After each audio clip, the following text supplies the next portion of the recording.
اللہ تعالیٰ بڑا غفور رحیم ہے جی، جو مرضی کرو، اللہ نو ساڑی نمازاں نہیں چاہیے دیاں۔ اور بھائی اللہ نے کب کہا ہے کہ مجھے تمہاری نمازیں چاہیے؟ اللہ تو کہتا ہے تمہیں تمہارے لیے نمازیں چاہیے، اور نماز کو اتنا کیجول بنا لیا ہوا انہوں نے۔ صحیح مسلم کے اندر حدیث ہے، آپ صلی اللہ علیہ وآلہ وسلم نے فرمایا بندے کے کفر اور اسلام کے درمیان فرق ہی نماز ہے۔ جو نماز پڑھتا ہے وہ مسلمان ہے، اور جو نماز نہیں پڑھتا وہ پاکستان کے شناختی کارڈ میں مسلمان ہے، اللہ کی ڈیفینیشن میں وہ عملاً کافر ہے۔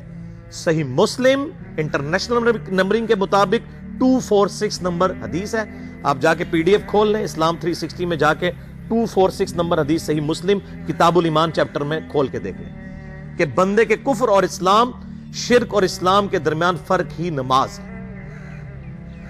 آپ بے شک اپنے آپ کو مسلمان کلیم کرتے رہے، لیکن وہ شناختی کارڈ والا مسلمان ہے، نکاح طلاق والا مسلمان ہے، اس کا جنازہ بھی پڑھ دیا جائے گا، پیدا ہوگا اذان بھی دے دی جائے گی، اللہ کے حضور وہ مسلمان نہیں ہے، وہ بس کلمے کا ہی ہم احترام کرتے ہیں، ادروائز تو عملاً کافر ہے وہ۔ اسی طریقے سے جامعہ ترمذی میں حدیث ہے، سنن نسائی کے اندر حدیث ہے، سنن ابن ماجہ کے اندر حدیث ہے کہ آپ صلی اللہ علیہ وآلہ وسلم نے فرمایا جس نے نماز چھوڑ دی گویا اس نے کفر کیا۔ من ترک الصلاۃ متعمدا فقد کفر۔ اب اس سے زیادہ اور کیا سخت بات کی جائے کہ کسی کو یقین آئے کہ جس نے جان بوجھ کے نماز چھوڑ دی اس نے کفر کیا۔ اب جان بوجھ کے یہ نہ سمجھیے گا کہ جی میں بال بچیاں دے یہ کمائی کرتا رہنا تھا، منو ٹائم نہیں ملتا۔ جان بوجھ کی ڈیفینیشن بھی نبی علیہ السلام نے بخاری اور مسلم میں موجود ہے کہ اگر کوئی شخص بے ہوش ہو جاتا ہے یا سویا رہ جاتا ہے، یہ دو آپشنز ہیں، یا تیسرا آپشن ہے وہ بھول جاتا ہے، تو جیسے یاد آئے اسی وقت وہ والی نماز پڑھ لے۔ لیکن جو شخص دنیا کو ٹاپ پرائورٹی مانتا ہے، اپنا آفس چھوڑنے کے لیے تیار نہیں، اپنا کلینک چھوڑنے کے لیے تیار نہیں ہے،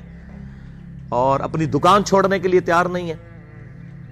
نماز کے لیے، تو ظاہر ہے کہ وہ تو اپنے آپ کو دھوکہ دے رہا ہے۔ اللہ تعالیٰ تو اپنے معاملات کے اندر بالکل سٹریٹ فارورڈ ہے، بالکل یہ ذہن میں رکھ لیں۔ جامعہ ترمذی میں صحیح سند کے ساتھ موجود ہے، عبداللہ بن شفیق تابعی رحمہ اللہ تعالیٰ کہتے ہیں کہ صحابہ کرام علیہم رضوان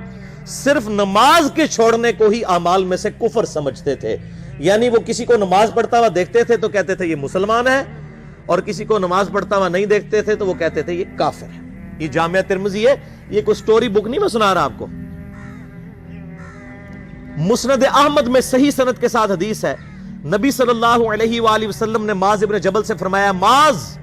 اللہ کے ساتھ کسی کو شریک نہ ٹھہرانا، خواہ تمہارے ٹکڑے ٹکڑے کر دیے جائیں، تمہیں سولی پہ چڑھا دیا جائے، تمہیں آگ میں جلا دیا جائے، اللہ کے ساتھ کسی کو شریک نہ ٹھہرانا، اور معاذ نماز بھی نہ چھوڑنا، کیونکہ جس نے نماز چھوڑ دی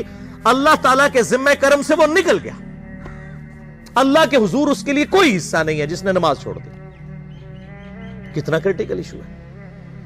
اور اسی طریقے سے مسند احمد میں یہ ایک اور حدیث ہے کہ آپ صلی اللہ علیہ وآلہ وسلم نے فرمایا جس شخص نے اپنی زندگی میں نماز کی حفاظت کی، قیامت والے دن وہ نماز اس کے لیے نور ہوگی، نجات ہوگی، اور اس کے حق میں دلیل ہوگی، اور جس نے نمازوں کی حفاظت نہیں کی اس کے لیے قیامت والے دن کوئی نجات، کوئی نور اور کوئی دلیل نہیں ہوگی، الٹا اس کا حشر قارون، فرعون اور ابی ابن خلف کے ساتھ ہوگا، والعیاذ باللہ تعالی۔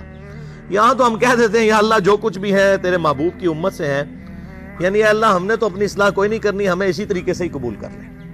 والعیاذ باللہ تعالی۔ اور کچھ ویسے علماء کا بھی اس میں بڑا برا کردار ہے کہ انہوں نے نماز کو بھی اتنا مشکل فرض بنا کے پیش کیا ہے کہ ایک عام آدمی کے لیے، اور جو دنیاوی معاملات کے اندر بھی انوالو ہے، اور کسی ایسی عورت کے لیے جس کے کئی بچے ہیں، مطلب اس روٹین کے اندر اس نماز کو مینج کرنا مشکل ہو جاتا ہے۔ ہمیں تو عشاء کی صرف 17 رکعتیں بتا دی گئی ہیں، حالانکہ 24 گھنٹے کے اندر ٹوٹل نماز کی رکعتیں 17 ہیں جن کی اکاؤنٹیبلٹی ہے۔ اور میں یہ بڑے یعنی وثوق کے ساتھ ایک ذمہ دار مبلغ کی حیثیت سے یہ بات کر رہا ہوں۔ آپ صحیح بخاری اور صحیح مسلم کھول کے دیکھ لیں، فرض نمازوں کی تعداد جو ہے وہ 5 آئی ہے، اور ان کی رکعتوں کی تعداد بھی بیان ہو گئی ہے۔ فجر کے 2 فرض، ظہر کے 4 فرض، عصر کے 4، مغرب کے 3 اور عشاء کے 4، اور سفر میں سارے 2 فرض ہیں، مغرب کے 3 ہیں۔ یہ ٹوٹل 17 رکھتے ہیں جن کی اکاؤنٹیبلٹی ہے۔ باقی جنہ گڑ پاؤ گے انہ میٹھا، وہ ساری نفلی عبادت ہے، وہ بخاری اور مسلم دونوں میں حدیث ہے، جس نے فرض کے علاوہ 12 رکعتوں میں استقامت کی، اور وہ 12 رکعتیں آپ صلی اللہ علیہ وآلہ وسلم نے پڑھ کے بھی بتائیں، اور امہات المومنین میں سے سیدہ عائشہ نے، سیدہ ام سلمہ نے، سیدہ ام حبیبہ رضی اللہ عنہن نے روایت بھی کی کہ 2 فجر سے پہلے، 4 ظہر سے پہلے، 2 ظہر کے بعد، 2 مغرب کے بعد، 2 عشاء کے بعد، یہ 12 سنت موقدہ، جس نے یہ پڑھی اسے جنت میں محل ملے گا۔ اگر کوئی نہیں پڑھتا تو گنہگاری والا معاملہ کوئی نہیں ہے۔ اسی طریقے سے اس کے علاوہ ایک اور وطر کی نماز ہے جو سنت موقدہ ہے، وہ سیدنا مولا علی رضی اللہ تعالیٰ عنہ علیہ السلام کا قول ہے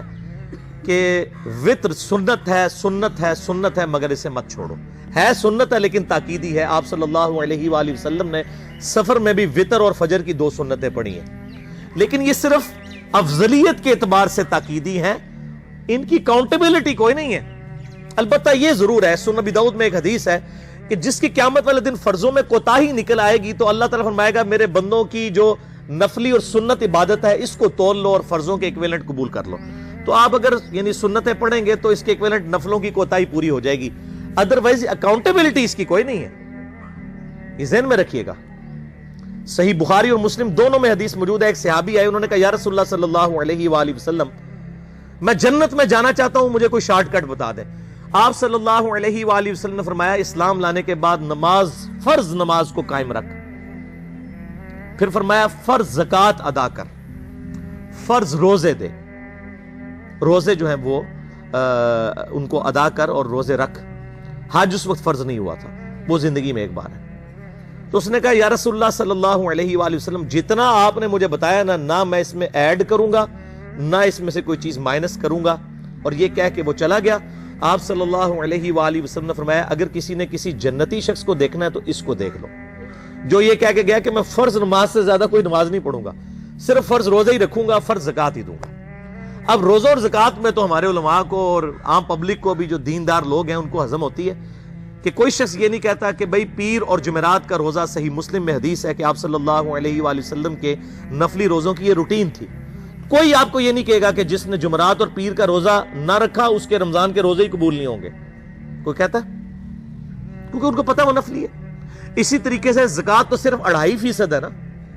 باقی تو نفلی صدقات ہیں جتنے مرضی دیں۔ کوئی شخص نہیں کہتا کہ نفلی صدقہ نہ دیا تو آپ کی زکوٰۃ بھی قبول نہیں ہوگی، الٹا یہ کہتے ہیں اور بس جی زکوٰۃ دے لو تو باقی سارا مال پاک ہے۔ لیکن جب فرض نماز کی باری آتی ہے تو اس وقت وہ 12 رکھتے ہیں بھی سنت موقدہ بیچ میں گھسیٹ دیتے ہیں، وہ بھی صرف فضیلت ہے۔ ٹوٹل 17 رکھتے ہیں، 2 فجر کی، 4 ظہر، 4 عصر، 3 مغرب، 4 عشاء۔ یہ میں کو اپنے لیے گراؤنڈ نہیں بنا رہا، میں تو الحمدللہ اس کے علاوہ بھی نفلی عبادت کرتا ہوں، لیکن میں بتا رہا ہوں خدا کے لیے لوگوں کو دین ایسا مشکل نہ پیش کریں کہ جو نبی علیہ السلام نے امت کو وہ دین نہیں دیا ہوا،